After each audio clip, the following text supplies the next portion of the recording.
Expectation is the confidence that God is in control, folks.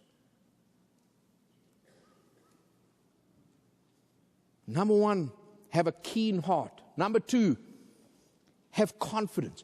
The word confidence means that you are who you are in advance of the event. That's confidence. You just believe it. Number three, have conviction. Look what he says here. I love this. He says in verse 20, I eagerly expect and hope. That little word there is literally the word for conviction. I have a deep and abiding conviction. My hope is based upon a solid rock, and the solid rock is Jesus Christ. I know that He is with me. I believe that the future is as bright as the promises of God. I am convinced about it. I know that I can face tomorrow no matter how uncertain it is, because I belong to Jesus Christ. I'm not my own. God has me in the palm of my hand. I am confident. I have great, deep, and abiding conviction that I'm able to do exceedingly abundantly above all that I could ask or even think. Oh yes, I can face an uncertain future. That's what Paul was saying. Number four, have courage. I love this one, have courage. That he actually uses the word then. I went back to try and see if it was actually trying to say something else to us. But the Bible here says this, folks, says, but will have sufficient courage.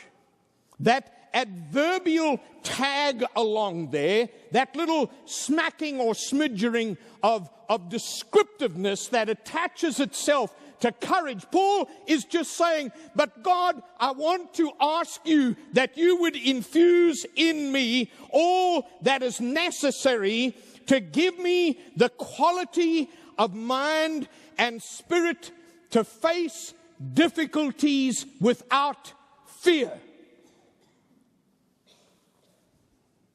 That's what courage is.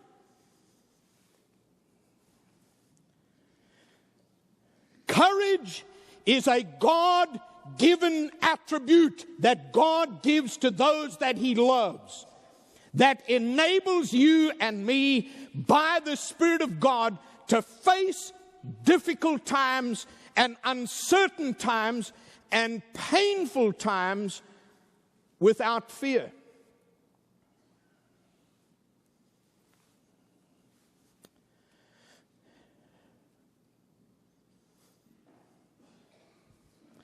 You and I have met people like that. We've got people in our church and community who've got real courage, folks. Spiritual courage is a rock, and God gives it to us. Every person within the sound of my voice today has to deal with one of three issues. Number one, concerning Christ. Number one, be thankful for Him. You want to face an uncertain future? Have Christ. Be thankful for Him. Number two, be settled about Him. Are you settled about Christ Jesus? Is He an if, but, or an and, or is He an absolute certainty? Be settled. Know that you know Him. Make certain in an uncertain time. And number three, be sure of Him. Be sure of Him. If you haven't trusted Jesus, be sure of Him today. Give your life to Christ. See, Paul here in prison, facing imminent death, an uncertain future. This is what he says.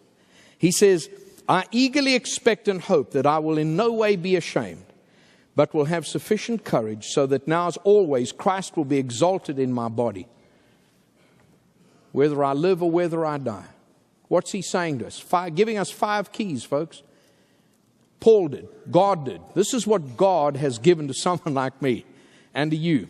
facing an unknown future. It actually renders the uncertainty of tomorrow irrelevant. Because I don't know what tomorrow holds, but I know who holds tomorrow. Have a keen heart. Have confidence. Have conviction. Have courage.